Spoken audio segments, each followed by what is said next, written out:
Welcome everyone to the Village of Winnetka Village Council Special Study Session, February 10th, 2026.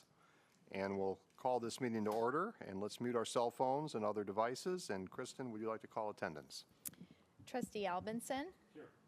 Trustee Myers? Here. Trustee Apatoff? Here. President Dearborn? Here. And I know that Trustee Handler will be joining a few minutes late.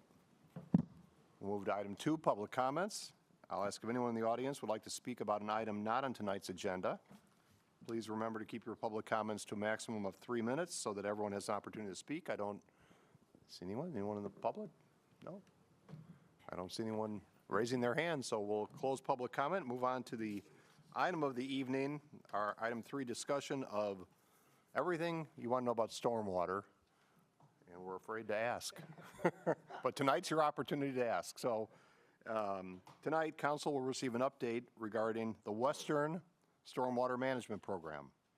Additionally, council will facilitate discussion and provide feedback and input related to the stormwater management study for Eastern Winnetka. And the purpose of tonight is really to bring council up to date on these 2 significant projects, one that's been undergoing for a while, one that's in the process of being developed.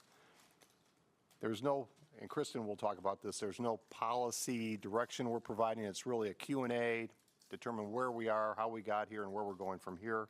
And for the evening, we obviously have Jim Bernal, our Director of Engineering. We have Mike Waldron from Strand here.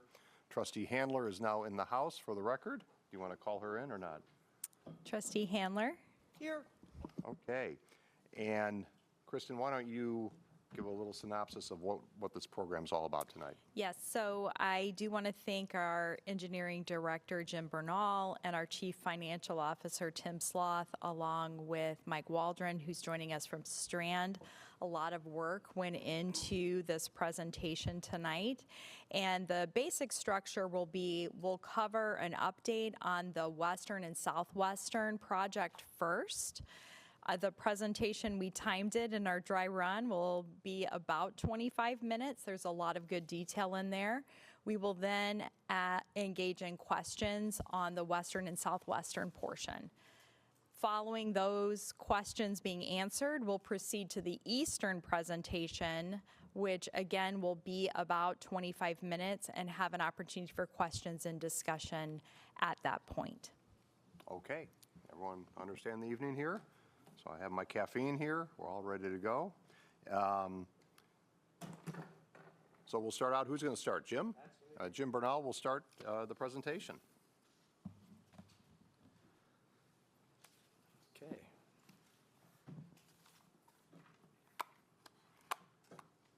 Okay, well, we will do our best to move this along as quickly as we can. So thank you, President Dearborn, and good evening, Village Trustees. Tonight is really about where we started, what we've delivered, and what's next. The big picture is this. On the west side and the southwest side, the storage system is built and working, and the conveyance projects are ready to begin. On the east side, we've finished the initial study work and are now setting up for implementation. Tonight, we'll walk through both projects with an emphasis on outcomes, costs, and upcoming council decisions. So this slide here is just a little overview of how we're going to go through this. We'll talk a little bit about some of the history and the accomplishments to date, the project progression, updated program costs, which Mike Waldron will walk us through, the program timeline that we have put together for the remainder of the west side, and then some discussions on project funding, and then next steps. Sure. Yeah, sorry. Got this here. Yep. So this image here, you've probably all seen a bunch of times. This is the overall West and Southwest Stormwater Management Program. This was just a reminder of the overall scope of the project, the conveyance areas that we're going to be talking about here as part of this project, as well as the completion of the storage there on the left side of your screen. So this program goes back to 2016 when the council adopted a comprehensive approach following the Strand alternative study. Rather than piecemeal fixes, the village committed to a coordinated system, roughly 15 projects that work together. The goal has stayed consistent. Remove roughly 413 properties from the 100-year flood risk, drain stormwater within about 24 hours after major storm events. And the key point is that this is all about long-term resilience, not reacting to the last flood event that took place. So one of the reasons this program has worked for us is because it didn't rely only on village-owned land. We partnered with New Trier High School, the Winnetka Park District, the Cook County Forest Preserve District. We also navigated federal permitting, which included the U.S. Army Corps of Engineers. Council has been involved at every major step: land agreements, design approvals, and construction authorization. The investment translated into real physical infrastructure: underground storage at Duke Childs and Little Duke, major surface storage at the Winnetka Golf Course, regional wetland storage at the Hibbard Preserve site, and underground storage and new conveyance at the Crow Island School and Park. When you add it all up, we're talking about tens of millions of gallons of new stormwater storage now in place. This storage is strategically distributed, which is what makes the system effective. Most of the major storage construction wrapped up between 2024 and 2025. The golf course was fully restored and improved as part of the work. One important efficiency to highlight here is the excess soil was reused at the village landfill, most of you are familiar with. That avoided hauling costs and saved more than $5 million in the overall stormwater budget. Funding for these projects came from a mix of local investment and grant support. All major storage projects have now been completed. Hibbard Preserve is in year 2 of a 5-year monitoring and restoration period, which was expected. Once completed, the village will assume long-term stewardship of the Hibbard Preserve site as part of the IGA with the Forest Preserve District. The focus now shifts to conveyance, making sure stormwater can move efficiently to and from the storage we've built. Conveyance and improvements are what help address the remaining localized flooding concerns. So with that overview, I'm going to turn it over to Mike, who will kind of walk us through more of the detail.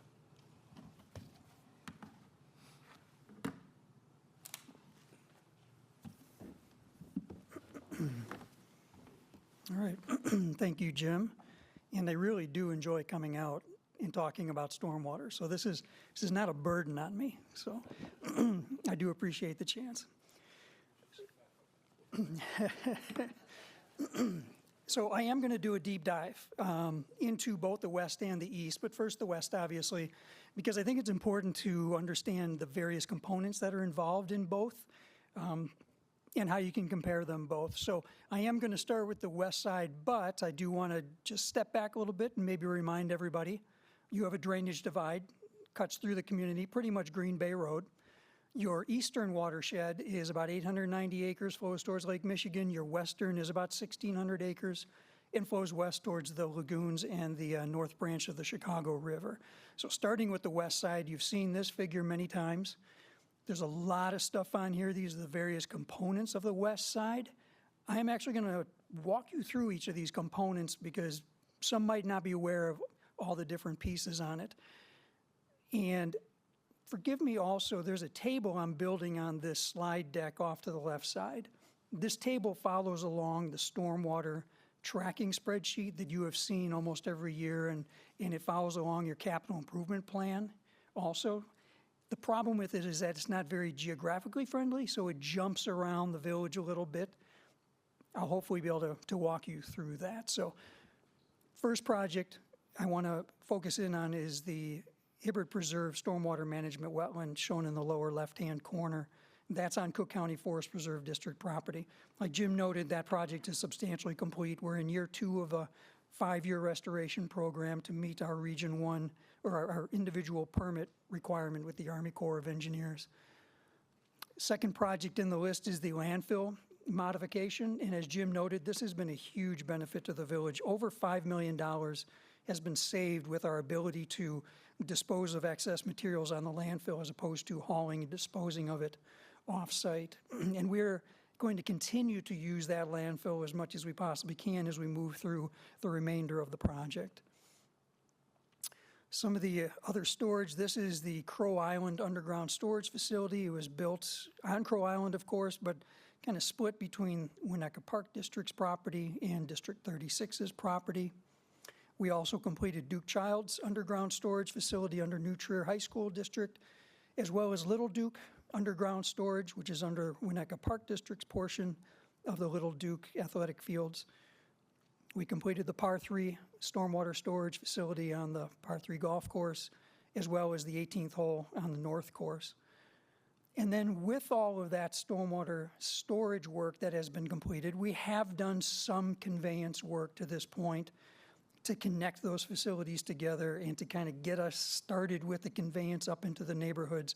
But that's where we sit today, is now moving into the conveyance aspects of the project. And so I want to talk through those various components also. First one I'm going to point out here is what we call Hibbard North and Spruce Street. It's a little misleading. Spruce doesn't have a whole lot of work on it, actually. There's more work on elm and on pine, but that was the name that was given to it back in 2016 when the vision was put together. The other thing you're going to note on this exhibit is the sizes of the conveyance are shown.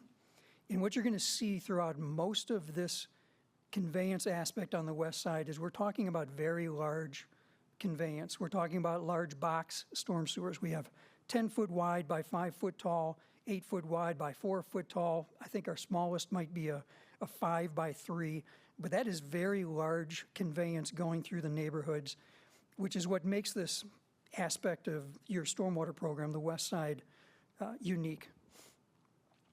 So continuing on the conveyance, there's Oak Street East and Oak Street West. You can see that shown here in orange.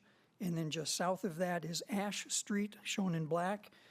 We call both of these together, the Tree Streets Project, and so you might hear that name come up quite a bit. Obviously, it's within the Tree Streets area, and it is one of your more susceptible areas for flooding and one of our high priority areas.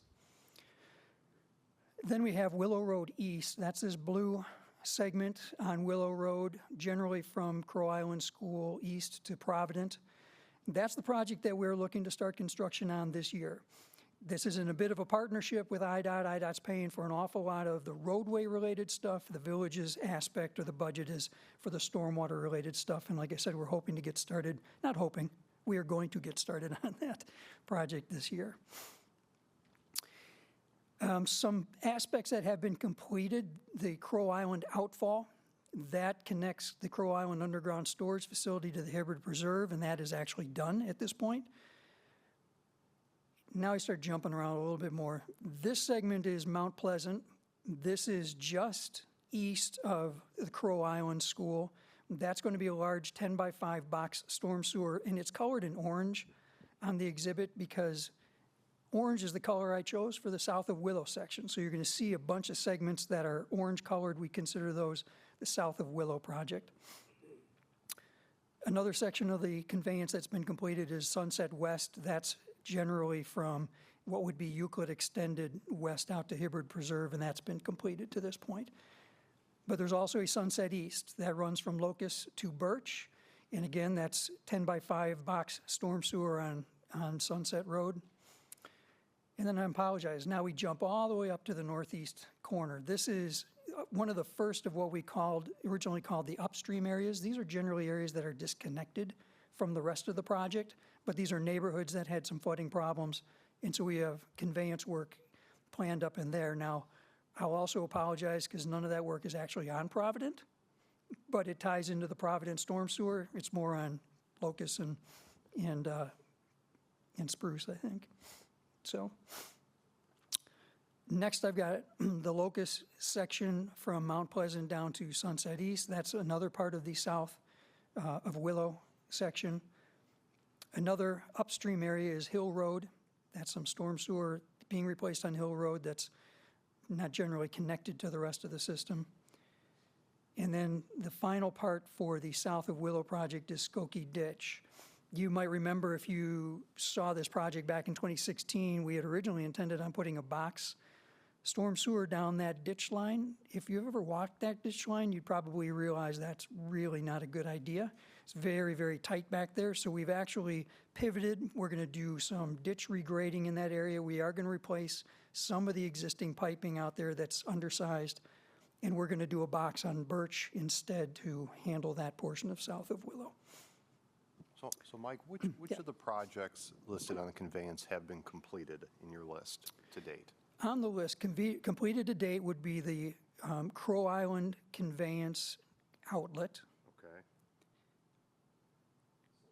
and the Sunset Road West. okay, those two. Those are the two that are completed. Now, I'm going to show you later that we have spent some other conveyance money because little bits of Hibbard we've done, little bits of ash, just getting out of the storage across Hibbard Road into a place where we can pick it up and carry it later. So there's been other little tiny pieces of conveyance done.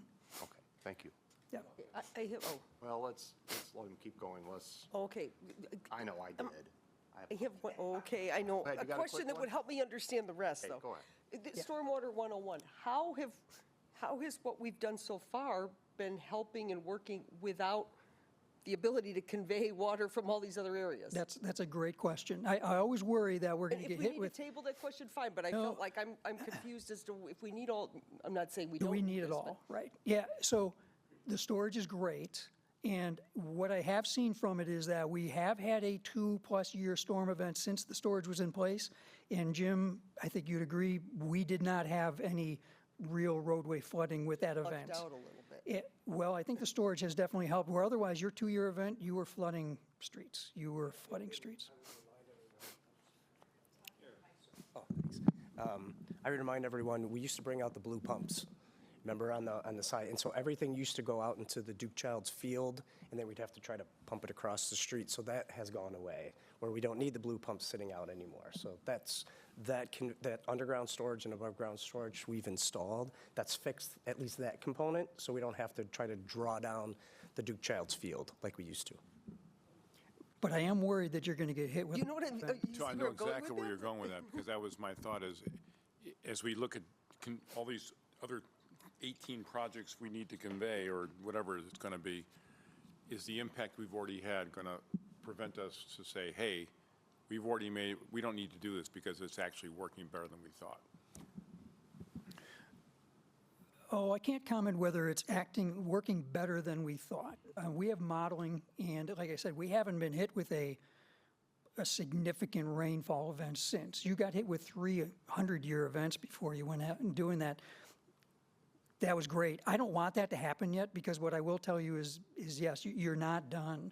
The storage is there, but until I get to the key places, Tree Streets, south of Willow, and up Hibbard, that first section, at least up Hibbard, I can't get the flow out of the neighborhoods and into the storage. But you're saying we've had a 2.5-year storm, Yes, and this is designed to prevent, or to handle a 100-year storm.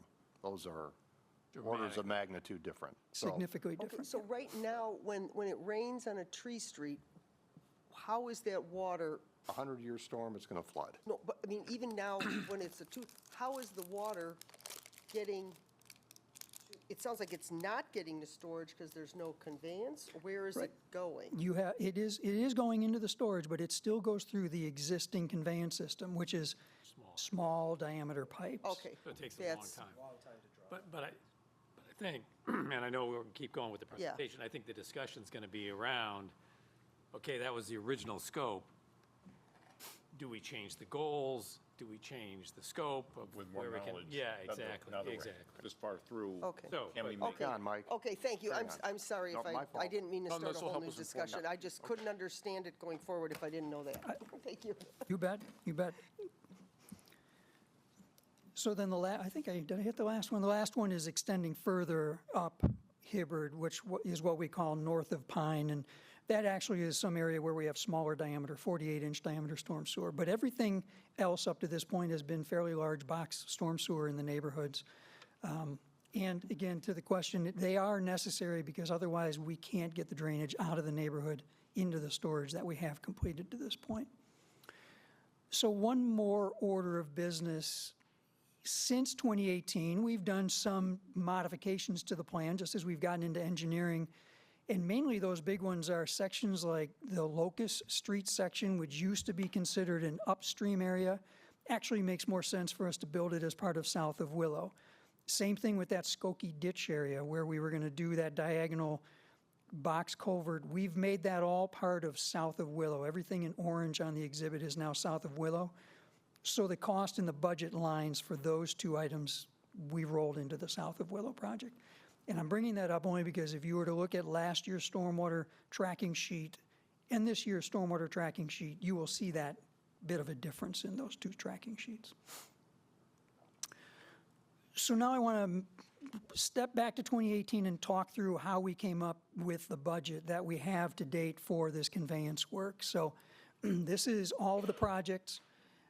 So back in February of 2019, we did a vision update and an engineer's opinion of probable cost. This was done after we'd had a couple years of negotiations with stakeholders, had gotten some of our agreements in line.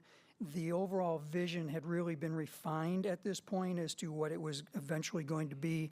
And so we developed an engineer's opinion of probable cost. And you can see that here at the stormwater storage component being about 29.4, 29.5 million. The conveyance portion at 45.994. A total storage and conveyance budget of 75.4, 75.5 million. Then in 2020, the village, you may recall, hired a contractor to do a bit of a value engineering review, to take a look at the vision, to take a look at the opinion of cost that we had developed and to confirm that costing to get a better feel and verify that number. And in October of 2020, they came back with their verified update that increased the cost of the project slightly for both storage and conveyance. And the overall project went from the 75.4 up to 78.1. Now after that, the village went through the plan, went through the recommendation, and in this red box is what was eventually adopted as the cost schedule for the project. You can see it's not quite what the contractor had verified. It's at a $75.7 million total budget. From that point, it then moved on to you for council approval. But before that took place, a few other things changed, and that's where this green box comes into play. So it was determined that some items that were in the cost that we had put into the cost of the project should probably be pulled out, namely project management, engineering, permitting, fees. Those things were in the original budget, but we decided to pull them out and make them a separate line item. So that's shown in the purple box at $13.6 million worth of that component. The other item that was pulled out is contingency. Now, contingency, I need to clarify, isn't just an extra pot of money. It's the fact that when we're doing this estimate and this opinion of cost, this is at a high-level planning view. We haven't done any detailed engineering. We've got some utility maps to look at. We've got some speculation to make, but there's a lot of stuff we don't know because we haven't gone into engineering of the project. So we generally, at this point in the project, will carry about a 30% contingency for unexpected. So it was decided to pull the contingency out of the project and let that sit as its own line item. So you'll see that in the green box at the bottom, about $10 million in contingency was separated out. This is what went in front of the council and was finally approved by the council in November of 2020. Now, since that time, a lot of stuff has been completed. Stormwater's done.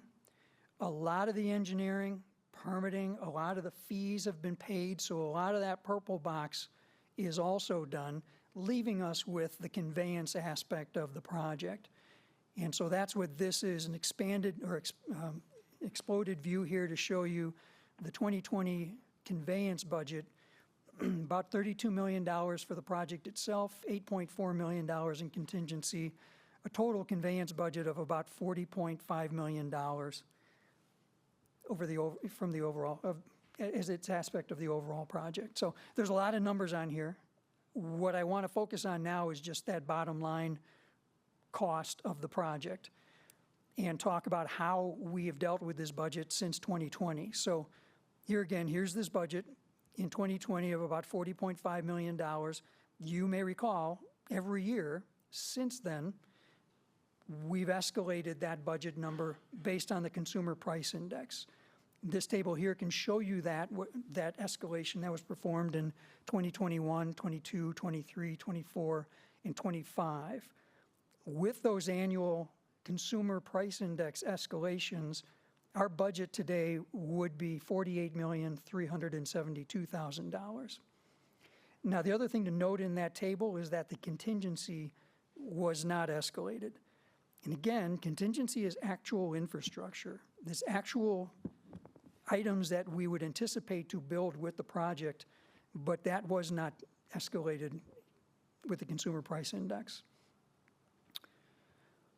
So next slide, 36, shows that we did do some conveyance work up to this point. So if we take out the conveyance work that had been completed, about $8.6 million and $3.4 million worth of the contingency, the budget as it remains today is shown there with a total remaining budget of $35.28 million for the stormwater conveyance. Now, slide 37, I re-expanded it back out to show you each of the individual components. To the question that came out earlier, you'll notice that Crow Island storage outlet complete, so there's no line item cost in there.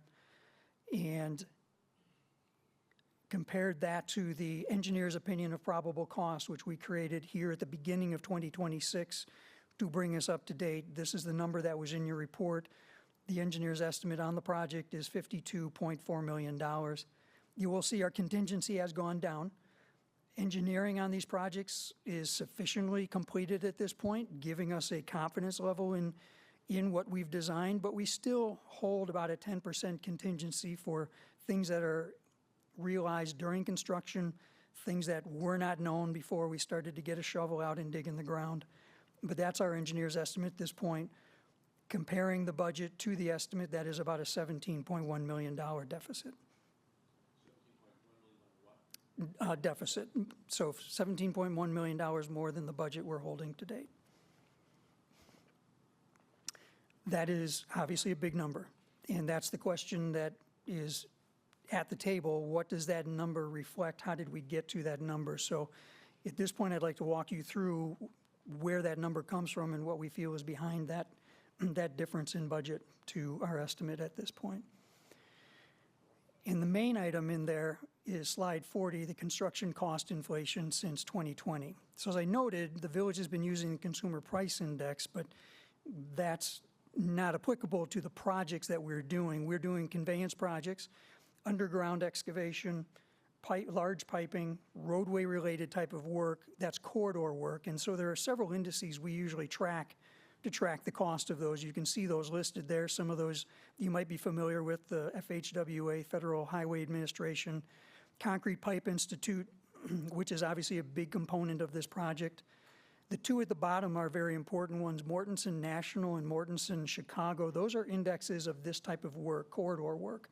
One of the things you have to be careful with is that there are a lot of other indices out there like Engineering News Record or Means Record. A lot of that is for the building industry. You're talking about housing, commercial, vertical construction as opposed to corridor construction. So it's important that we are looking at actual construction cost indices that apply to the work that's being done in these projects. And more telling is the graphics to the right, which show some of those indices, and particularly how 2020 with COVID, how there was a significant upturn in the construction cost in the construction industry. Slide 40, Mike, yes, sorry. Clarify what these costs are. Are these material and labor costs? Correct, these are material and labor costs. Concrete Pipe Institute is not actually, Concrete Pipe Institute is going to be an index of just the material cost of those, but the FHWA, Bureau of Reclamation, all the other ones do have labor included in them. And so you'll see, I did put them in slide 41, have actual numbers. How much, but how many of these projects are already bid out? I mean, so none of them were bid out, so we just kind of got caught flat-footed from the... Well, you remember we started this project, the first project went out on the street in 21, I think, But no pricing 22? was, no 22. pricing was locked down? 22. That was the first storage project, was in 2022. Well, will you explain to me the difference between CPI and construction? Oh, yeah, I'm sorry. The 52 million also includes quantity, or this is both price and quantity, right? Because I recall seeing a slide here about the price, or quantity changes. There, yes, Right, that's so in it's there. not I all- will, It's not all, right, it's not all due to, I'm going to get, that's another component. The first component is really how has the cost of doing this work changed since the original budget in 2020? How different is that from the escalation we've actually been doing each year?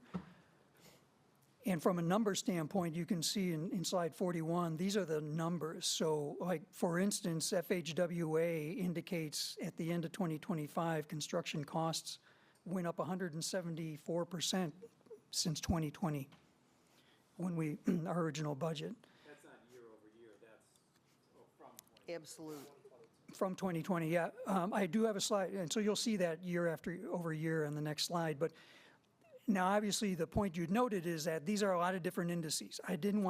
We don't want to cherry pick these. I don't want to go to FHWA and say, hey, check that out, or go to one of the lower ones like,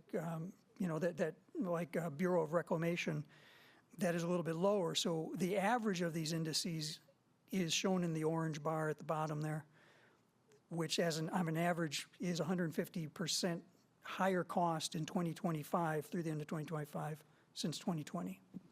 So Mike, excuse me, Rob, just the math on page 35 with the CPI escalation, it looks like CPI was up about 25% over this time frame, and the construction index was on average up 50%. Is that?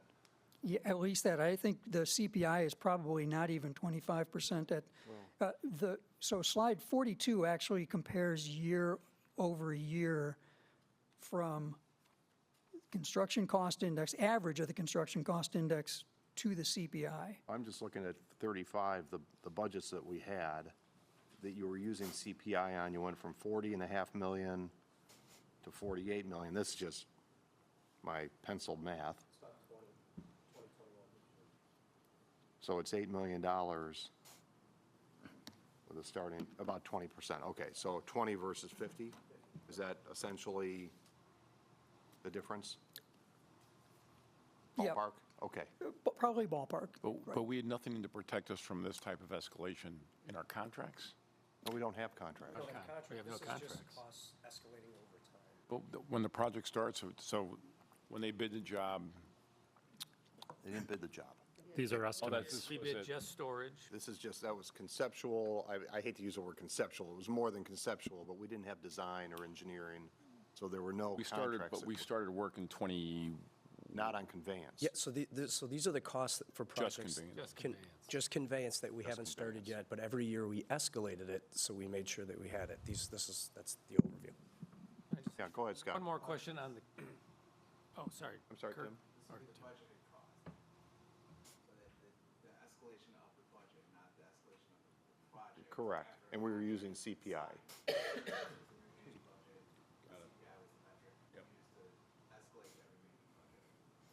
So even these numbers, the average of all above 150% across all these indices, we don't really know until we go out and bid the job whether it's relative to our 2020 costs. Is it up 40%?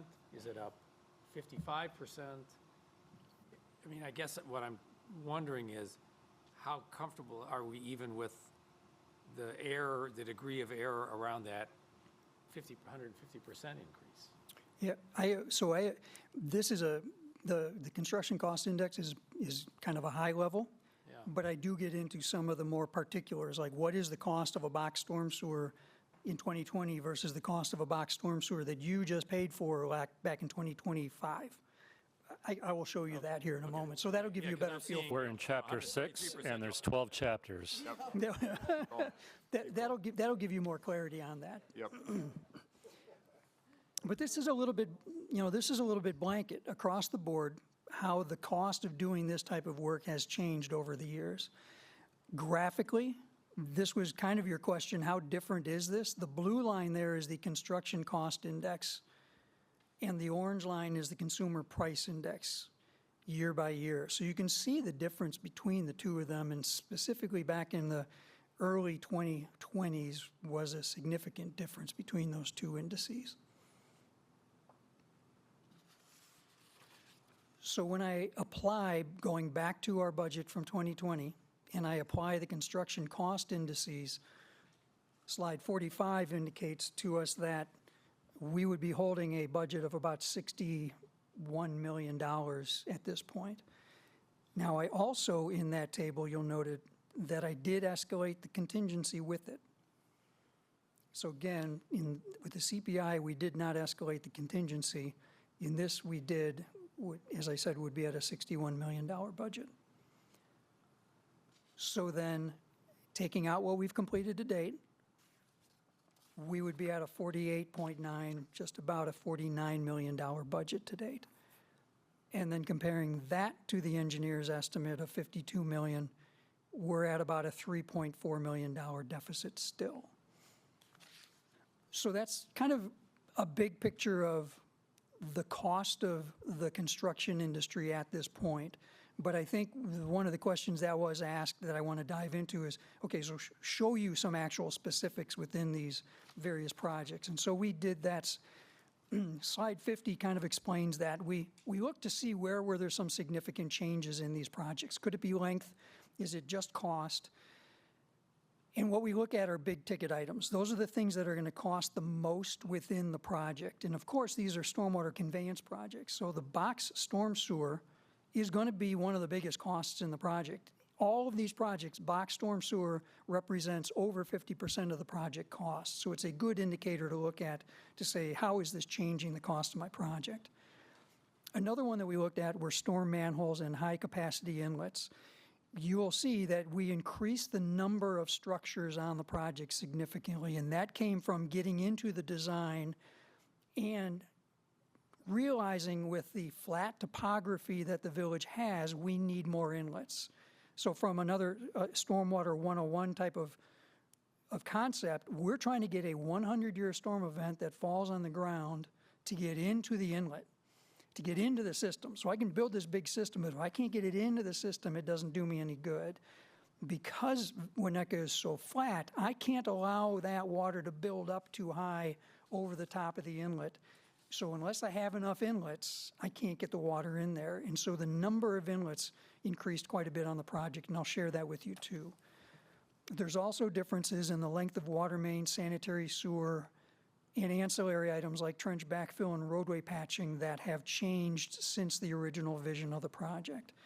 Those are what we call big ticket items. I didn't look at every single individual project, but I did look at the three biggest ones. I looked at Hibbard North, the tree streets, both Oak and Ash, and at south of Willow to give you a feel for those metric differences. So slide 51 is starting with the Hibbard North project in a little bit of detail with regards to the box storm sewer. You can see that we have 5-foot wide by 3-foot tall box storm sewer on the project. The quantity for that storm sewer increased from 276 feet, which was part of the vision, to 654 feet in our engineering design to date. The 6x4 box stayed about the same, and we actually reduced the amount of big stuff, the 8x4 box. We decreased that from 880 feet down to 770 feet. So in all, that represents about a 520-foot difference in quantity from the vision, about 140% increase. But the biggest telling item is the average unit price increase, which went from $902 per foot to $1,542 per foot, about 172% increase. Mike, So I don't remember, I understand was saying that, math. I'm sorry? What's the math? How do we get to 520 feet increase? You went, Across the entire no, project. you went from Yeah. 276 to 654. That's about 380 feet. Then you went down 110 feet. How do we get to 520 feet? there- What am I yeah. missing here, Jim? This is kind of, there's other storm sewer in the project besides the box also. But I'm just saying, like, an overall length of change was 520 feet. Total conveyance. Yeah, Okay. not just the box. So it's not a math problem that foots down to the total. okay. It's some All key right, that's total examples conveyance. with the grand total. Okay. To explain some of the cost, the $902 per foot, that was in the original Vision estimate of cost. That's an average across the various large box and large conveyance. Was based upon several clearinghouses of information. Illinois Department of Transportation, they catalog all of their bid items. They track the cost of all these items week after week. FHWA does the same thing. We had actually, Strand had actually just come off of a project in which we utilized some of this large storm sewer. So we felt very comfortable with that $902 a foot. The 1,542 represents bids you actually opened over the last 2 years, in '24 and '25 for Crow Island. So you can see that that cost difference has changed in locally significantly. And Mike, does that $1,500 per foot vary much with a 5x3 versus a 6x4, 8x4? It is an average across all of them. Some of them went up higher, some went maybe not as much. So, because I think, what it's going to get down to is how much protection are we still committed to? So I guess the question is, if you said, all right, we're only doing 5x3 box storm sewers, does that take it from $1,500 down to $1,000 or from $1,500 down to $1,300? I mean, roughly. I mean, is it a small decrease or a?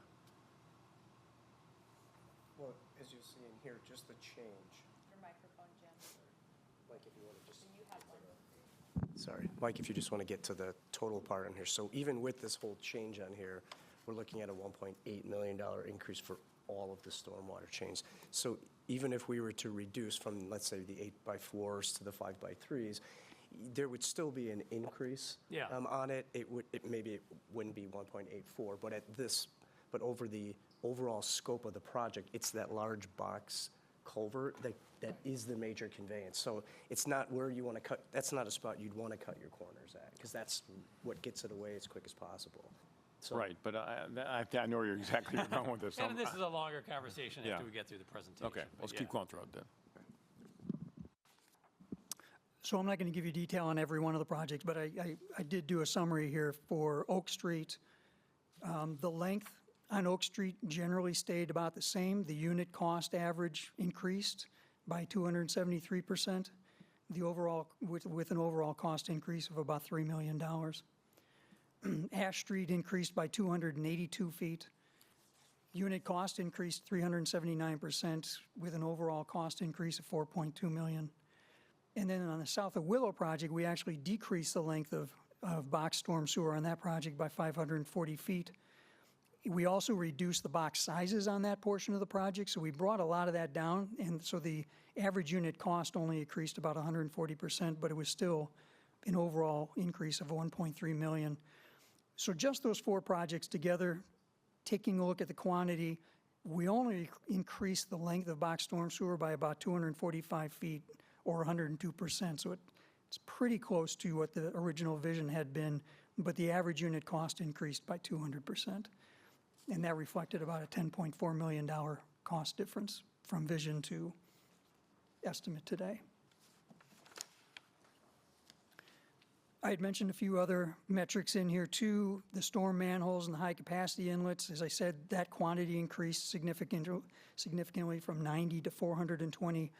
But one of the things we did find is that the unit cost we had used back in 2018 is significantly higher than the unit cost that we are seeing today. It was actually about 50% of that unit cost. So that certainly helped with that item, but it's still across all 4 projects reflected about $1 million increase in the project. The length of water main from vision to final increased from 2,500 feet to 4,200 feet, about 167%. The unit cost for water main went up about 175%. That was about a $720,000 increase in cost for water main removal and replacement. And sanitary sewer was similar. We went up about 200% in the length, and unit cost of about 154% for about $480,000 increase. I just have to, these aren't small increases. I'm not talking from the money, I'm talking about the projection of the project. When you start going from 90 to 420 storm manholes, you're not going from 90 to, 150 or 200. Why was our estimating so off? Again, so as I said, back in 2018, the vision was kind of high end. We knew elevations, we knew where existing utilities were at, we knew what the storm sewer was that we wanted to install, and based upon our engineering judgment, we had identified where would our structures be at. What we found when we actually got into the engineering was that I could not allow water to pond more than about 6 inches to 8 inches above an inlet before I was going to start straying onto private property. That was the problem that we ran into from a grade situation in Winnetka. If you drive any, especially your tree streets, you drive those streets, the houses themselves are not much higher than the roadway. So it required us to put in more inlets. If I don't have enough inlets, then that water ponds up higher to get in the inlet. That's where these numbers increased for us. Yeah, I know, and I get that. It's such a big project, I understand totally. There's no way to completely estimate, but the, 366% increase, it just seems like more of a miss than a, we didn't quite know. That's just a big, you know what I mean? It's just, Sure. It's a big number.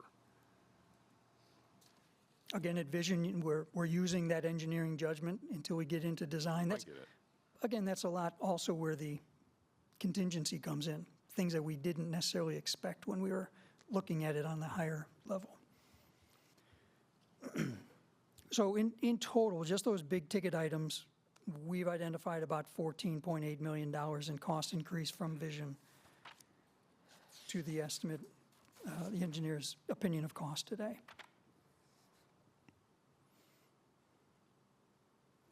Okay, so wait a second. The big ticket items are 14.8, but the total was 17 something, right? Right.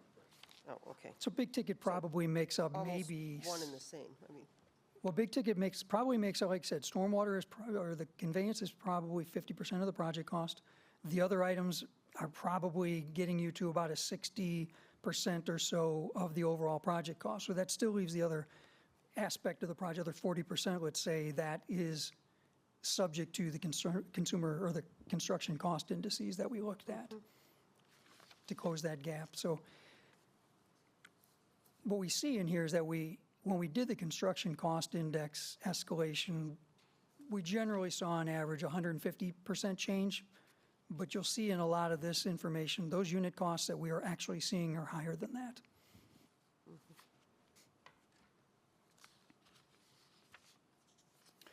So the last slide for the west and the southwest side is a schedule. And we've laid this out based upon what we know at this point. As I noted earlier, going in chronological order, Willow Road East is intended to start construction this year. And we plan that to start and go through the end of '26, and it will take most of 2027 to complete that project. We have a FEMA grant that we're in line for right now. If that FEMA, when that FEMA grant comes through, sorry for that slip, when that FEMA grant comes through, it covers Ash Street, Oak Street, and Hibbard North. And so we've kind of programmed this out to have Ash Street begin in '27, hoping that we see that grant this year, ending in '28, followed by Oak Street in '28 to '29.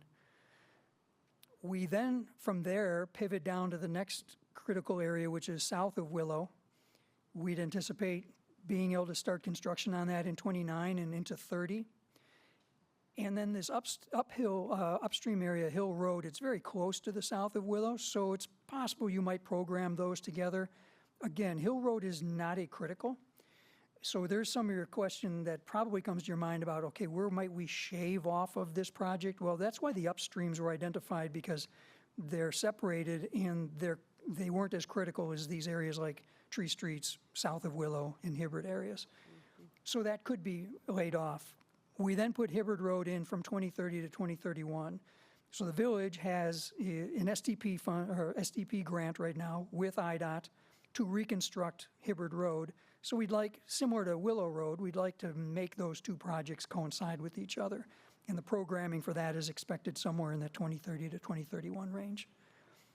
And then from there, the remaining upstream projects north of Pine and Provident would be at the tail end. Right now, they're shown in the schedule of 2031 to 2033. But again, as I said, this is part of your decision-making as to whether those wait or how they get programmed in with the rest of the projects.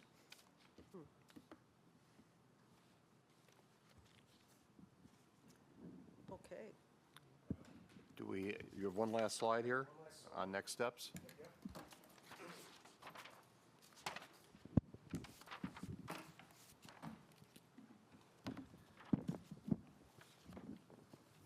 Okay, just the one last slide. So over the next year, as it relates to our next steps here, the council will see a final jurisdictional transfer agreement with IDOT coming forward for approval. I am happy to say that we have the letter of intent. We've signed it and sent it back. So we're starting that process. So I'm hoping to have that in front of you in the coming months. We'll have the continued advancement of the Willow Road East conveyance, as Mike indicated. That's currently scheduled for the April letting. And then staff will continue ongoing monitoring of the FEMA grant opportunities in preparation of broader financial plans as, of course, we head into the fall new budget cycle here. And with that, we're gonna Okay, how take a about some pause. more Q&A for Mike and Jim? Yep. Well, I have sort of a general question, if I want to sum this up. For the West Side conveyance, I'm going to be really simplistic here. It sounds like, now that I understand the difference between the storage and conveyance, it sounds like we've built the house. We've got the foundation, we've got the brick walls, the roof is up, the windows are in. Right. We've got a house sitting on a lot now that needs to be used. So in order to use it, we have to decide what's going into it. How many bedrooms, how many walls? Plumbing. Who's going to bed, well, plumbing? Who's going to get it? I mean, I'm being really simplistic here, but that's sort of what we're facing. Otherwise, we've gone all this time and this effort to put all this storage in place, and if we don't use it effectively for the village, we've not wasted our money, but we're not using it to the full advantage that we have to. So for the West Side project, Right. I don't think we're wasting our money. you wouldn't waste it, but that's why I wanted to understand that water is still going into it. It's That's not what necessarily going into it in the opposite, optimal way. I think, you know, I look at this $17 million and say, it's a tiger, we're holding a tiger by the tail. Because we had to guess on certain things, and our estimates were low, and we've expanded it pretty dramatically. You know, 366% on manhole covers alone is pretty dramatic.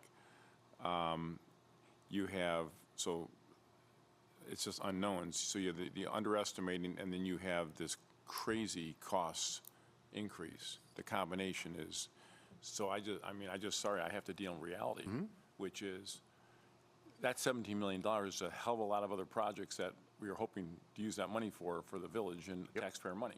For sure. So we just have to be very, to where you're going, which is, okay, let's be, you know, we were building a 100-year, you know, Mercedes-Benz, you know, can a really good Toyota get us there for, you know, depending on how we're going to finish this, and get it at 80 years, and we may not want to do that. In certain areas, we want to do 100, I get it, but when you're going kind of way north in Provident, I don't know, you're going to tell me, every issue, every street is not the same risk, I'm sure. That's correct. Oh, yeah. So it just. Prioritizing Which the conveyances. streets are the yeah. most important that we, That pose the most risk and danger higher-end to the residents. conveyance in. Exactly. Hey, Just Jim, what can you exists there. and Mike talk to that a little bit? Sure, I mean, if Yeah, is there a way to create a little diet on this program that would still, you know, take advantage of the structure of the home, but, you know, maybe fit into our Right. long-term planning a little bit better? Yeah, so there is. So as Mike indicated, there are opportunities for some of the upstream components to be delayed for a little while or postponed to see how the infrastructure works overall, just to kind of prove the point on that. The one component that we have is that the tree streets in the south of Willow, which if I can pull the map back up, makes up a majority of everything. That's the $12 million. That's where we have the most standing water. Tree streets is one of the harder hit areas, just like south of Willow. The question is, can we take the design and throttle it back? We can. It's going to be costs for it. And if you remember years back when the council made that decision, before we awarded the contract to Strand for the design, the question was asked, do we want the Mercedes or do we want the Toyota? And at the time, it was, we want the 100-year level of protection. So that's what was designed. That's what we're bringing forward. So what you're getting is that top level design to provide that level of protection so that we could take those homes all out of the 413 homes out of the flooding component. But can it be reduced back? Yeah, it can, but we'll have to go back to revise the design. Well, I'm hoping that, just on following that question, I'm hoping that the great job, the Mercedes that we built on the tree streets and what's going on, I'm hoping that it won't be as impactful if that water cascades down. I mean, we'll have enough to handle it. That's why I'm wondering if this works as well as we think it's going to work or hope it's going to work. Right. With a little time, we may get knowledge on, wow, we really don't need to do this extra work because it's working that well. Well, it all works as one. Understand. So because we put larger box culverts to the south of a certain area doesn't mean it'll take the extra overflow from a smaller area. Each works in sequence with each other to get to the storage. That's the whole part. It all works congruently. When you take the hardest hit areas, really the only thing you have left are a couple upstream projects and then Hibbard Road. Now, Hibbard Road, we were able to secure a $5 million STP grant to reconstruct Willow Road. So that's above and beyond the storm. So we don't want to lose that.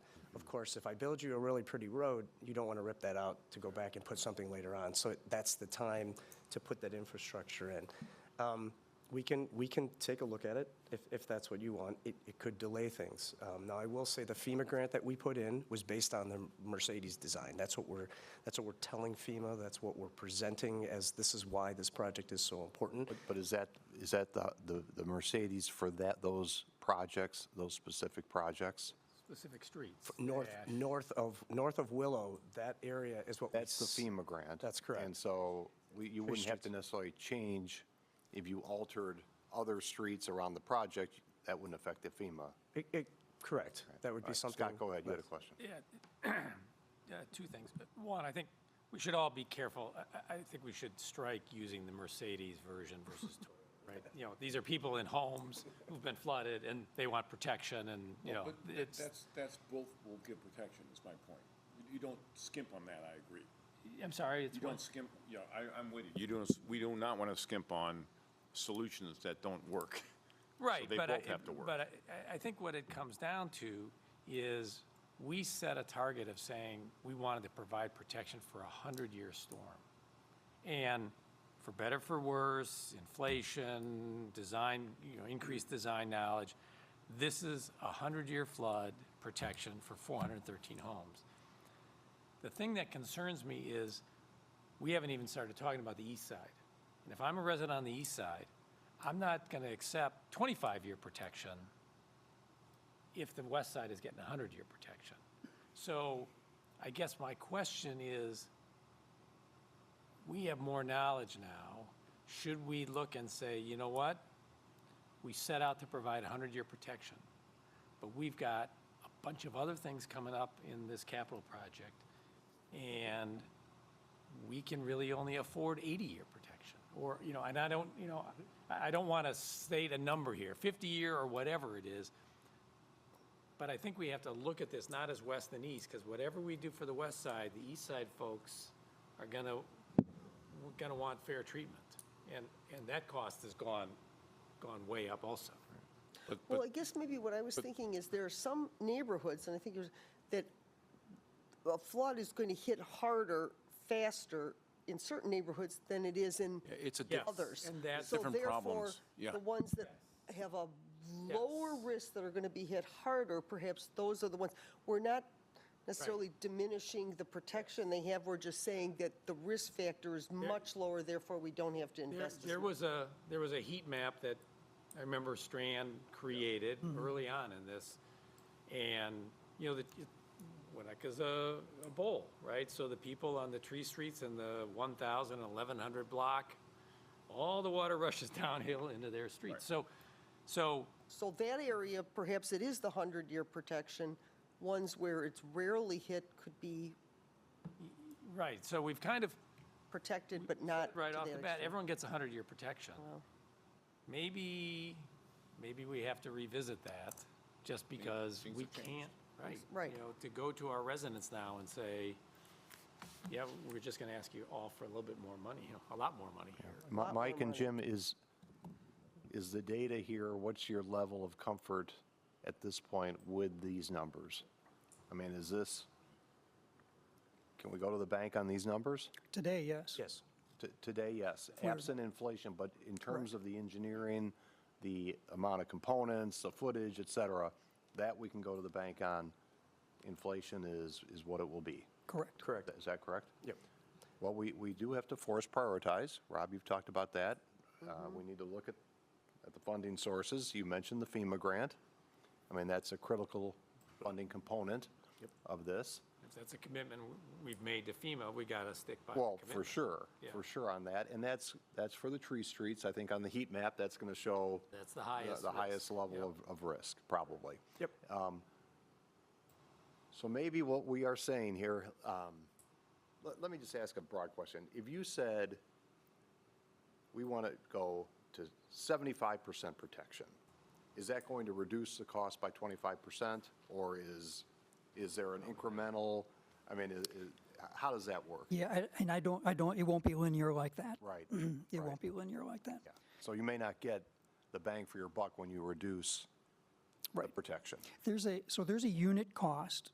So now, let me step back. I will say, those unit costs I showed you for the box storm sewer, that includes material and labor. So that is all in there. When you take the material out, you're going to find your labor is a big part of that. Still what it is. It still is what it is. And so if I dig a hole for a 5x3 or dig a hole for a 4x3, still digging a hole and still spending a lot. So it's not going to be linear. To me, it sounds like it's areas, it's all or nothing. I believe- Not doing a certain area of Correct. doing that. Yeah, and I would say, I brought this exhibit back just so that you all can see. If you could take a look at the map up here. So you see where the cursor is over in here? Yep. This is where the floodplain cuts across the village right here.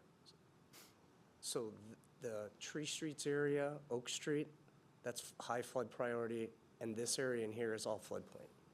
So when you look at the map and you try to kind of bifurcate things out from the floodplain, these areas in here, which make up 80% of the rest of the conveyance that's left, those are the high priority areas. Now, like I said, some of these areas a little bit north up in Hibbard, well, that's taking these drainage and getting it to the storage, what we call the upstream Provident and the hill sections on here. Some of those could potentially be delayed at a future point to see how the infrastructure is working, but the hardest hit areas are what's going to maximize the storage that we've built to date.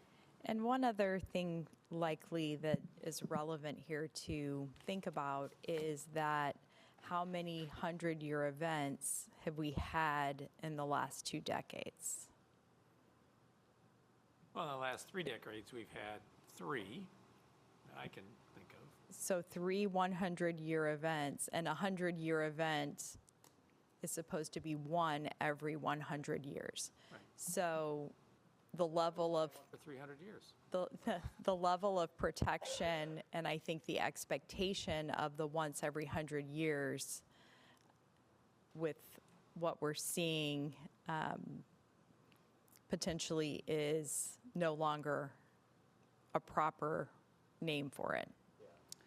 I'm sorry, go ahead. One other Stormwater 101 question, and I think you've sort of answered it. If we would do these higher priority areas, it sounds like even though this is all one connected system, if that water there is conveyed better and faster, that doesn't provide any relief to the areas where we might not do the work. Is that correct? That's correct. Okay. Yep. Because I would sort of think if that part of the system's clearing out faster, the ones who are using our old system Right. might move faster, but it doesn't. No, so the problem is that you still have the same amount of water still going through the same pipe. It just still gets restricted at the same point, just maybe a little bit further upstream than downstream. That's really the difference on it. Now, one of the critical things I remember originally talked about this when my predecessor, Steve Saunders, was here, was that One of the biggest things that we saw during those major flooding events that took place in 2009 and 2011 was the emergency accessibility. Even at a not 100-year event, when we've had 30-year, 50-year event that's happened even after that, the streets are closed for days. The damage was excessive. Emergency vehicle staff couldn't get in to clean certain things to open those back up. That was the critical one. People couldn't leave their homes. So that was the big consideration. So I remember when the conversation was had about the 100-year, it was making sure we're keeping this. Will the streets be dry instantaneously? No, but will it keep the level low enough that people can get out and emergency vehicles can come in? Yes, and that was that level of protection we were looking to sell, and we've shared that with FEMA as well as one of our leading goals and objectives. Trustee Albinson hasn't had a chance to weigh in. that's Yeah, okay. Come on, Kirk. Got a question or two? Well, I appreciate this information so far in the presentation. My general reaction is that the numbers are what the numbers are. I get a little concerned that we're here at the table letting the dollars influence our current opinions about changing scope. And this, before my time involved with council, but there was a lot of heartache, blood, sweat, and tears through the decisions made to what we have today, so irrespective of dollars. I would say we should take that into consideration because we're not, whatever, it's been 10, 15 years since we had a 100-year event. Let's say we have two in the next 3 years and we start changing scope, then what have we done? Right, I have a lot of concerns about quickly coming in and slashing the budget or slashing the scope in the name of the budget. The other thing I think we need to take into context, which I know is a broader discussion across the entire village, all departments, we've got some significant capital improvement projects on the horizon, some like the pier that have been not even discussed publicly yet. It's like, what are we going to do? And my general feeling is leave it to the experts in the room and the village staff to come back to us without looking at this in isolation of just this being a budget overrun, that we need to take consideration long-term capital improvements and the budgets across the entire village, from this to the electric plant to unforeseen capital improvements that need to happen. I think that's right, and we're in the midst of going through that capital planning initiative. We're going to put everything in the hopper, Trustee Handler, Manager Kazinas, Chief Financial Officer Sloth, and myself, and we're going to be talking to the council. But I think the message, what I'm hearing here, and we're not directing policy, but what I'm hearing is, can we put a sharp pencil to the paper here and give some thought to whether that $17 million delta that we're looking at can be whittled down, if there are options that council can consider over time. We're doing the Willow Road this year. We're starting that this year. We want the FEMA grant. If we get the FEMA grant, we're doing the tree streets. So there are some nearer term initiatives related to this project that we're moving forward on. But as part of the capital planning, I think it's absolutely right. I mean, we've got a lot that we're looking at, including the east side that we're going to talk about here. So maybe give some thought to that. I mean, is that kind of the message that we're giving to Jim and Mike? I'll tell you, having sat up there when this room was packed to the gills with residents complaining about the flooding, Yeah. right? We've been lucky for the last 12 years or so. I can't remember, 10 years. And it's going to come back and bite us, right? We've made some progress, but we don't have it solved, and it's going to happen again. My concern is we set a standard based off of what we wanted to provide given the costs, and always in government, right? It's what resources do you have? And you threw out an example, Mike, right? If we say, all right, we don't want any water on people's yards, right? So we've increased the number of manholes from 90 to 400 to achieve that. All right, well, maybe we need to say, you know what, we're going to have to accept water at 6 inches for a period of time. Emergency vehicles can still get through. I'm not going to design this. I'm not an engineer, but I think the question is, just given the implications here on the east side, this is part of the broader capital plan. If we just say boy, this is terrible, it's unfortunate, but we're just charging ahead, I think it's all of a Yeah, sudden, I don't think that's- I don't think have a that's the problem later message. on. We can't, I think we'd be, it is our duty to look at this in a hard light. With of we have new taxpayer dollars. information, we have to. Yes. I think, Jim and Mike, you can do that. You can take a look at it and maybe give us some of these options. If you go to the 6-inch level or whatever it is, and, certain hot spots are 100% and certain not-so-hot spots are, but that's got to come from them.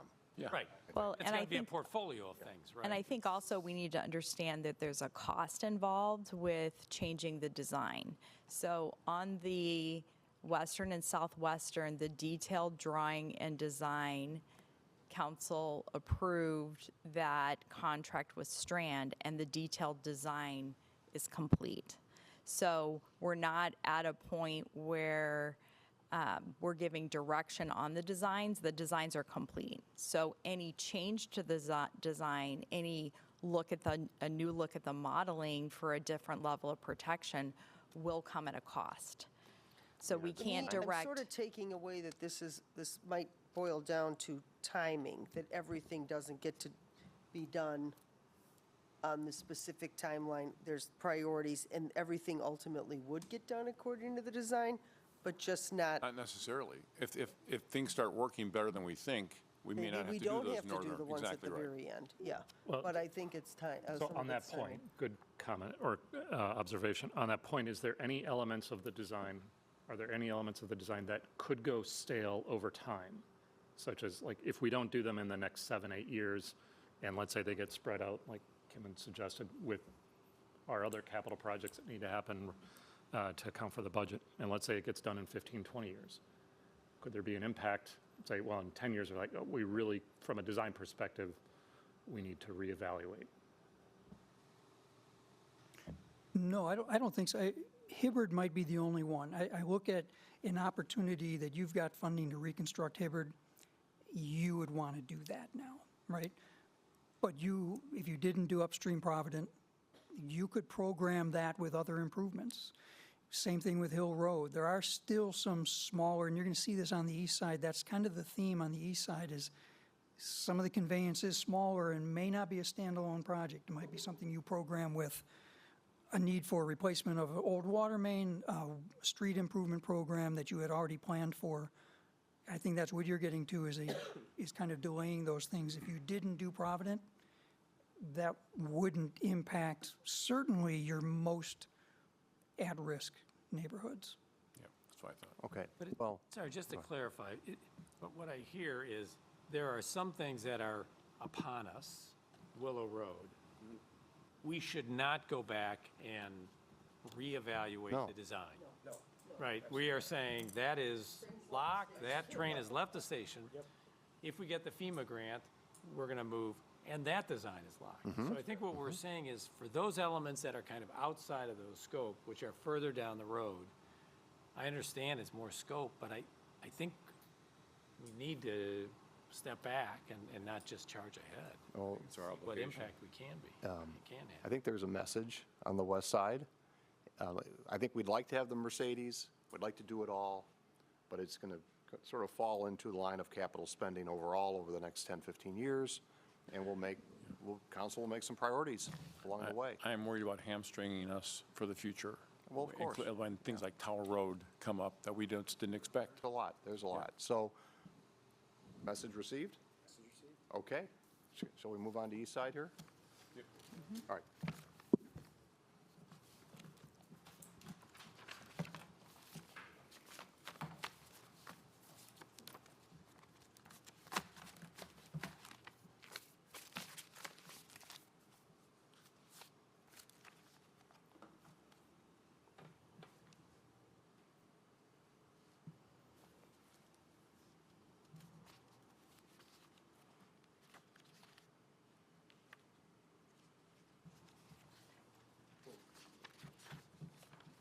Wait for Kenny. No, let's keep moving along here, rolling? Jim. Okay. Keep moving. Okay. Thank you. Yep.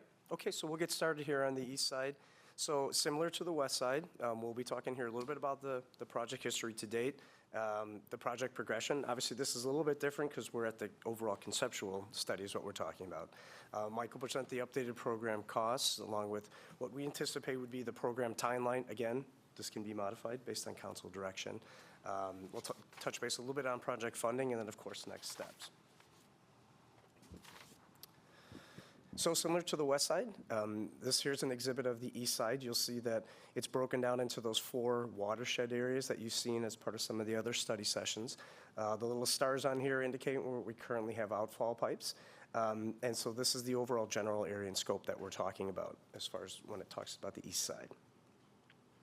So Eastern Winnetka is a different system. This drains directly to Lake Michigan. The goal here has been twofold. Reduce the flooding risk, just like we wanted to do on the west side, improve water quality at the lake outfalls. We're building on what we've learned from the west side, both technically and in terms of the partnerships that we've learned. The study looked at a full range of solutions. Those include storage, conveyance, infiltration, and property level protection. One of the realities on the east side is that public land is limited. That means collaboration with partners like Nutrien, District 36, and the Park Districts will be essential. The intent here is to reduce the flood risk up to the 100-year storm level where feasible. At the same time, we're balancing cost, constructability, environmental benefits, community values. Transparency and data-driven decisions are key as we move forward with this project. Staff will continue developing a long-term funding strategy as the project approaches the anticipated 2032 construction start, which we'll talk to here in a little bit. Staff will also explore grant and funding sources as they become available to us or as staff becomes aware of anything that might apply. So with that, I'm going to stop on that, and I'm going to turn it back over to Mike. Mike will give us an update here on the east side.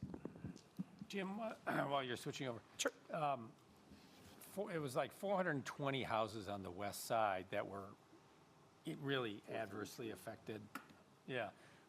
I don't recall what the number on the east side were. How many houses? We have the flooding zone maps, so we'll show what a 100-year impact looks like. I don't think we have the count readily available with us, but we can absolutely get that for you.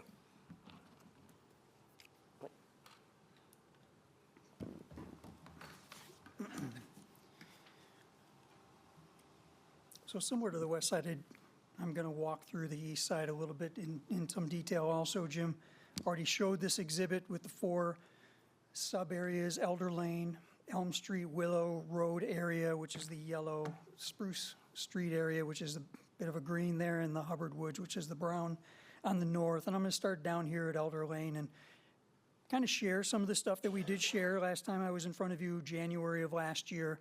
This here is a 2-year storm event shown on slide 57, and there isn't anything really critical in there. Obviously, you've got some flooding in Fuller. That's probably one of your worst areas. You've got some flooding in the intersection at Sunset and Woodland, or Wooddale, Woodland, right? Yeah.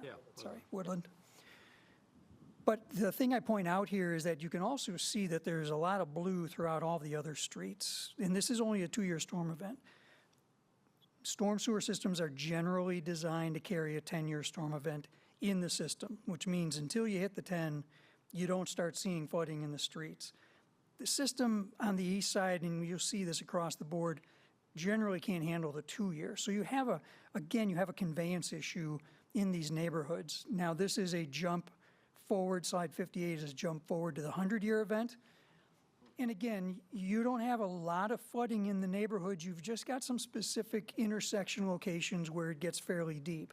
So to the question about how many homes are actually impacted on the east side, there are not many. Where we're talking 400 some on the west side, I can give you an exact number. I haven't put that together for you tonight, but it's not many. A lot of this flooding is in rear yards, backyards, flooding in the right-of-way, maybe flooding front yards. There's only a few homes where the 100-year event is getting towards the property.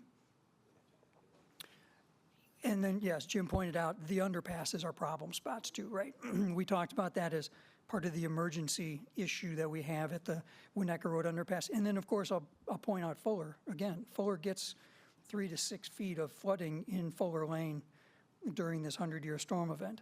Fuller Lane is a huge challenge. I think I walked through that in January, that Fuller is lower than most of the ground in this entire water, except for the lake itself.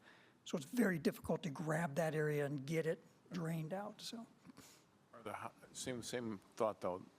The houses are built up on Fuller, so it's not a lot of home damage, it's just a lot of street flooding. A lot of street flooding onto private property, which is something we don't want, but if a swale between two houses is holding water, it technically is doing its job. It's trying to keep it away from the home. So all that said, the flooding on the east side is not nearly as dire as it is on the west side. It's not saying that people are not impacted by it, but it's not the same magnitude. Yeah, I will remind everybody, when we had the flood event in 2009 and 2011, Fuller had the highest number of basement backups. Because even though the homes are elevated, the sanitary system was all gravity, so there was a lot of homes that had backups. So this design would address that backup issue that would be taking place for that specific location. In Sunset Road, it's interesting that the intersection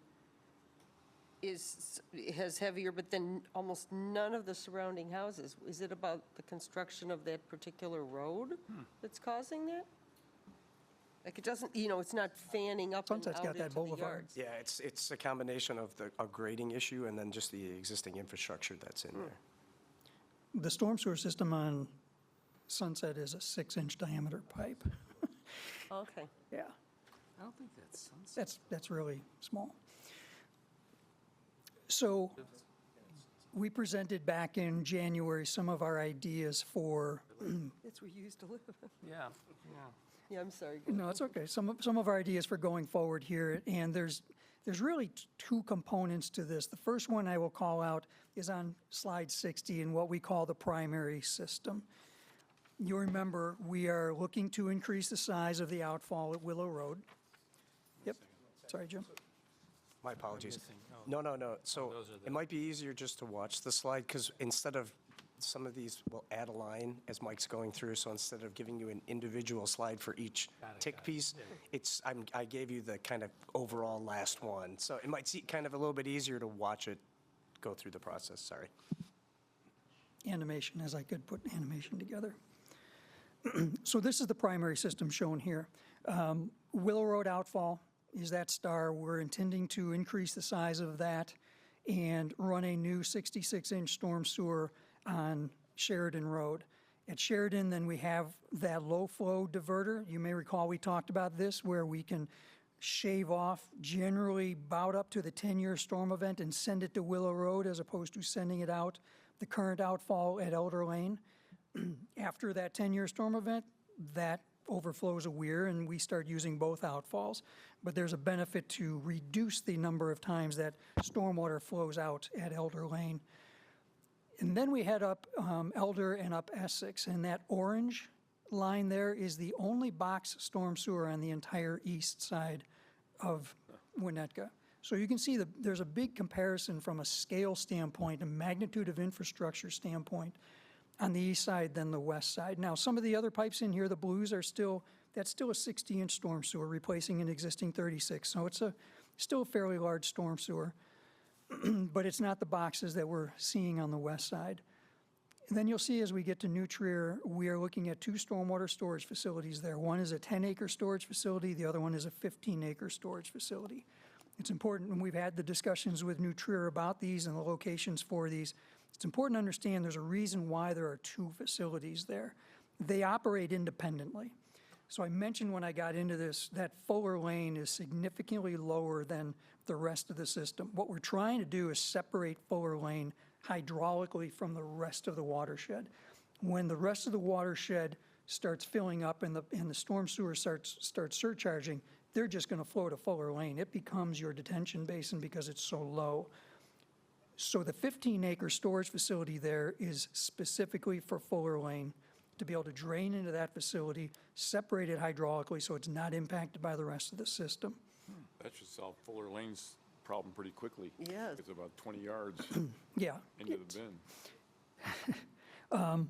And then the piping system I showed here, maybe not primary, but I think primary from a an importance of solving a flooding standpoint, but it's not very large. That yellow arrow there is only a 30-inch storm sewer, and the storm sewers on the roadway are only 24-inch. So again, they're not large conveyance.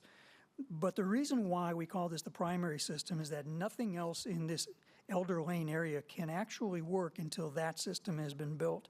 So you see, Fuller would drain into that 15-acre stormwater detention facility on New Trier.